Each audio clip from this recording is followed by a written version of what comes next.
Hello, everyone. Welcome to the Plant-Based Kitchen.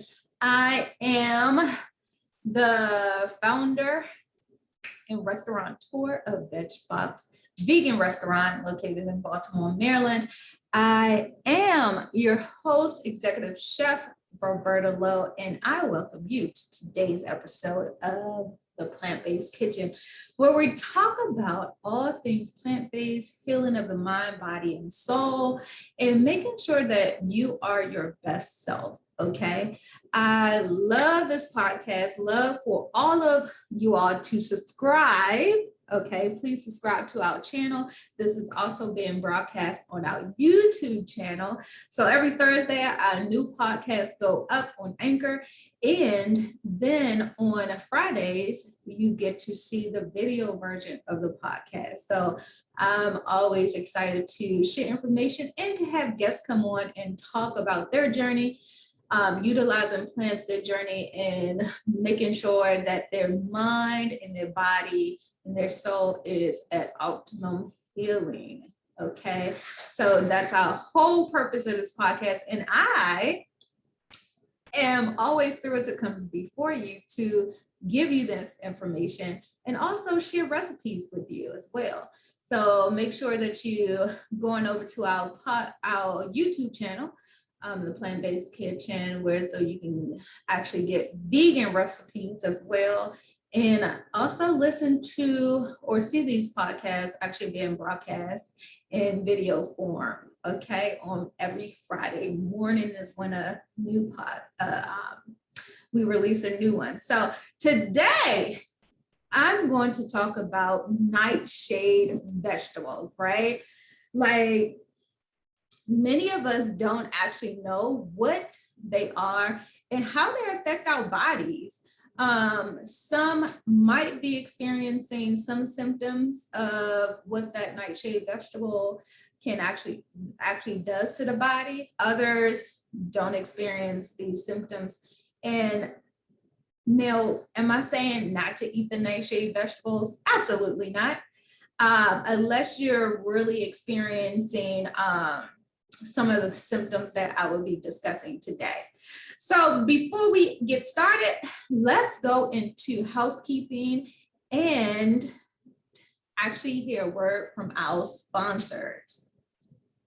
So today our sponsor is brought to us by VegBox, best casual vegan restaurant in Baltimore, Maryland, where so they have a wide variety of foods that you can get on the go that's convenient, quick, healthy, and hot, okay?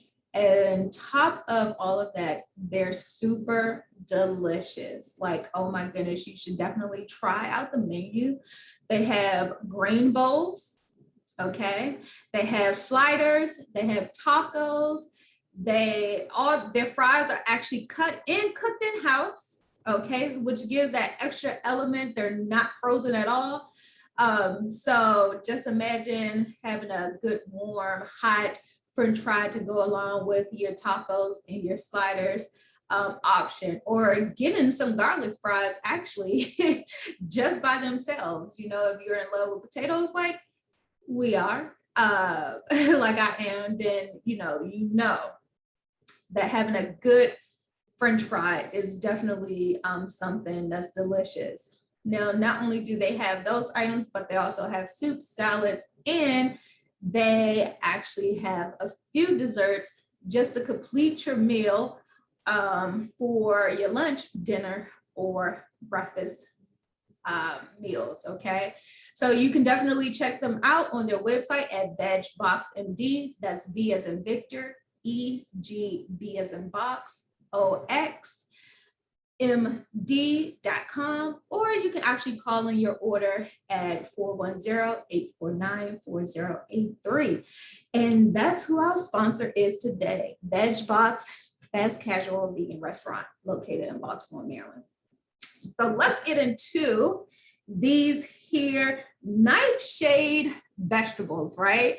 All right, so when you think about vegetables, especially being vegan, we are always health conscious, and what we say is that we eat vegetables, so we are healthier, right?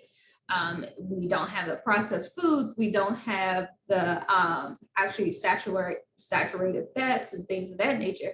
And so we always want to take a note to actually just eating healthier. So that's what we're doing, especially being in the vegan or even plant-based case. That's what we're always looking to do. So nightshade vegetables, they seem like they're healthy. They're healthy. They're still nutrient dense. Okay. And they're still great to add to your diet. Okay. So you really want to keep that in mind when you're thinking about these. Okay. A lot of them, of course, they're low in carbs, and they're a great way for you to really hone in, and they're also fulfilling. Go figure, right? But however, not everyone can really tolerate nightshade vegetables based upon what they are. And it really, what actually happens to the body when you consume these vegetables could be some inflammation, and it could really help or intensify chronic illnesses that some people might be experiencing. So before we talk about what might happen in these vegetables, let's talk about what the vegetables are. What are some of the nightshade vegetables? So I'm gonna name a few, and of course there's others, but I'm gonna just name a few of the common ones. So tomatoes, okay. Tomatoes. So if you love this pasta sauce, if you love tomato soup, if you love anything really with tomatoes is really put in a lot of our products. So just look at the ingredients and see what actually, especially if it has a color to it, see what actually if it has tomatoes in there, because that's one of the nightshade vegetables. And those taste so delicious, right? Just saying. A good marinara sauce is wonderful on pasta, is wonderful on pizza. So yeah, so just think about that. Tamales is another one that is a nightshade vegetables. And potatoes, white and red potatoes in particular are nightshade vegetables. However, sweet potatoes are not. Okay, those are two different potatoes. So none of the sweet potatoes are, but regular pretty much starchy potatoes. And the most common ones are white and red potatoes that we eat today without meal. Okay. Fries, if you're a fry fan, just like I mentioned with Veg Box, how they cook their fries fresh. They cut them in house and cook them in house. It's never frozen. And so when customers come in, those are nightshade vegetables. Eggplant is also a nightshade vegetable, which is something that I love as well. Having some eggplant lasagna is so delicious. And or eggplant boat, which is filled with some quinoa, things of that nature. Is once again delicious, but they are nightshade vegetables. All peppers, whether it's a bell pepper, jalapeno pepper, chili pepper, or hot peppers, they are all nightshade vegetables, right? Your curry spices, your paprika, gojo berries is actually a nightshade type fruit. Ashwagandha is also that, and ground cherries is also part of that nightshade family. Okay, so those are just some common foods that we eat on a regular basis that are nightshade vegetables. And why I name those foods is because you have to understand that those foods, when you talk about nightshade vegetables, not necessarily because they're grown at night, not necessarily because they grow underground, but more so of what's in them the nutritionists in them actually help or could be send your body and make it flare up, okay? Make inflammatory issues within your body. So you really want to be cognizant of what you're actually putting in. And this podcast is definitely just information about cooking, eating food, and making sure that you're all around healthy, right? So just having that balance. And of course, you know, I'm not saying that once again, I go back to, I'm not saying that you should not eat these vegetables. I'm just saying that if you suffer with inflammation, if you suffer with actually any joint issues, or even if you suffer with digestive issues, IBS, then, or any type of immune disorder, autoimmune disease, then you want to take these vegetables in consideration if they're part of your diet, okay? If you're even rheumatoid arthritis, if you're suffering with any of those particular ailments, then look at to see if, let's start with removing some of these nightshade vegetables, which or fruits, which I actually just mentioned, and see how often you flare up, or see how often you receive that joint pain, because that is what some of the issues that could be contributing to your actual your illness, the symptoms of what's happening. Okay, so just make sure that you're actually really looking into, when you have these when your body is showing symptoms of ailments, right? Then you really want to start off with the most common way to figure out what's happening with yourself is to look at your diet, look at what you're putting into your body, because what you're filling your body with is what's actually going into your muscles, what's going into your joints, what's going into your brain, what's going into your blood, which is feeding your skin. And so all of this, everything is coming and your body is absorbing all of what you're putting in there, because that's how the body thrives and continue to operate, right? By eating. That's why people die from starvation. Okay, so just put that in the sense of food is something that is life-changing. It will allow you to survive. And so you really want to start with what your diet is, what you're currently consuming, in terms of when you see these flare-ups with these illnesses, okay? These symptoms come up when you have these illnesses. So start with that. And if you had any of the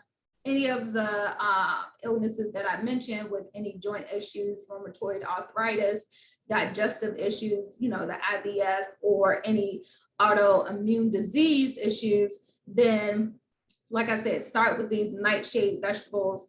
And again, those are tomatoes, tamales, potatoes, eggplant, bell peppers, chilies, any red spices that come about, paprika, gojo berries, ashwagandha. So just make sure that you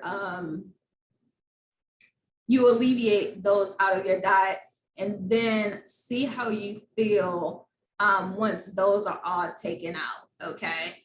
And so if they actually affect you, then make sure that you stop consuming them, okay?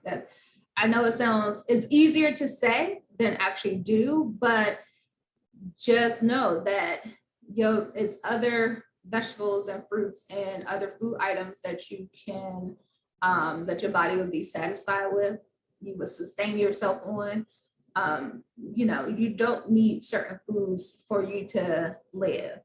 Now, if you look at foods more of eating to live more so than just something to entertain or something to pass time or things of that nature, then we'll, of course, we'll make different choices. We'll make better choices because we come in from a different perspective, which allows us to understand that when we're eating, once again, this is allowing our body to really absorb the nutrients that is allowing our bodies to thrive and us to be our best self, right?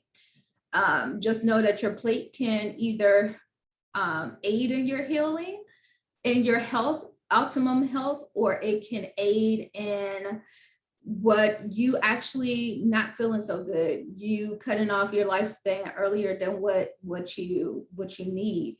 And then that goes into how you cut it into your time of making a positive impact on the world. Okay, just know that that's how we look at eating. That's how, when we're choosing our foods, when we're eating and things of that nature. Let's look at it from that point of view. All right, so in closing, just make sure that you're actually helping out your body. And so if these nightshade vegetables come up and you're experiencing some of the symptoms, if you have any of those diseases, and maybe some of the symptoms also that you can experience is inflammation, joint pain, you might feel fatigue, you might have migraines, you're suffering with migraines, you're suffering with skin flares, okay? Whereas though your skin has all of the, a ton of acne, because your skin is also a way of it actually releasing toxic things that's toxic to your body, okay? So your skin is a big organ that releases that those things that are toxic to your body. Of course, when you urinate and when you also do release feces and things of that nature, that also is a way of your body actually moving out all the toxins and the foods and the products that your body can absorb and don't need to absorb or no longer will absorb, okay? Digestive distress, meaning that you're not going to the bathroom on a regular basis. If you're having those symptoms, then definitely try to remove these nightshade vegetables. So any flares to any pre-existing conditions, if those are, if it's flaring up, then just remove these items.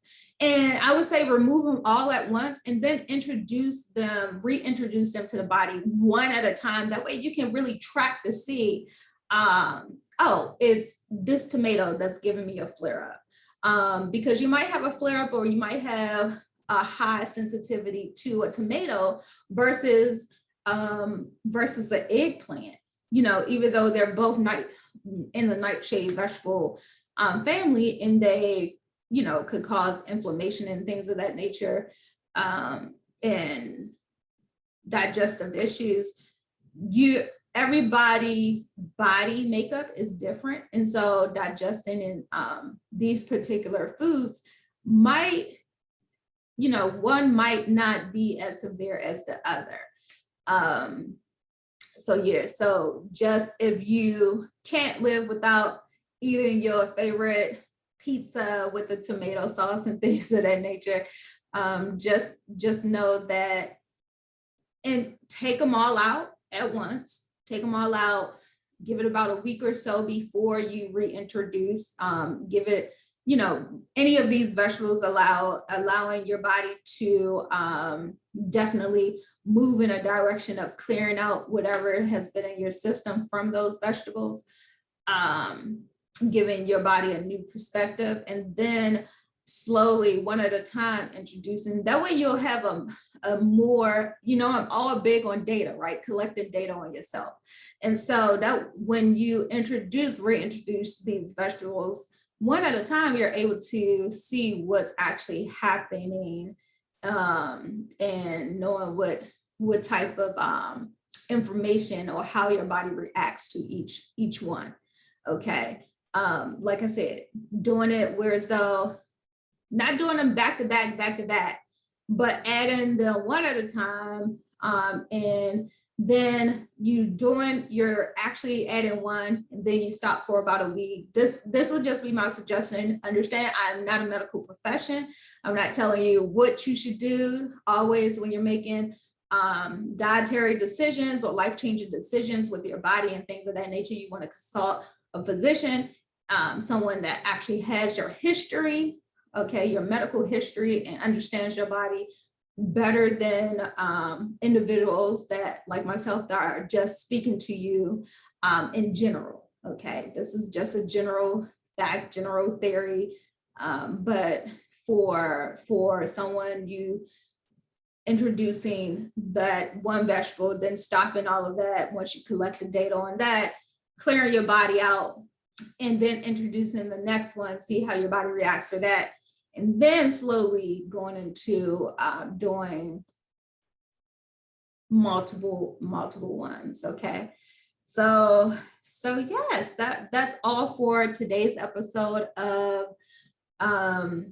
podcast, The Plant-Based Kitchen, and that's pretty much all I have for you. Now, if you are looking for a great and quick eggplant recipe, you make sure you check out my YouTube video on eggplant parmesan, which I made super quick. It was very fast, and it was, like I said, always delicious to actually have that. And that's eggplant. Also, it's the tomato sauce, right? And it's the vegan cheese. And so if you actually, that recipe is for people who do not suffer with chronic symptoms from absorbing the nightshade vegetables nutrients. Okay, so just know that. So, but hop on over to my YouTube channel, The Plant-Based Kitchen, and click on the eggplant recipe cooking video that you can actually see there. That was done so long ago. So long ago. And make sure you tune into what we have going on.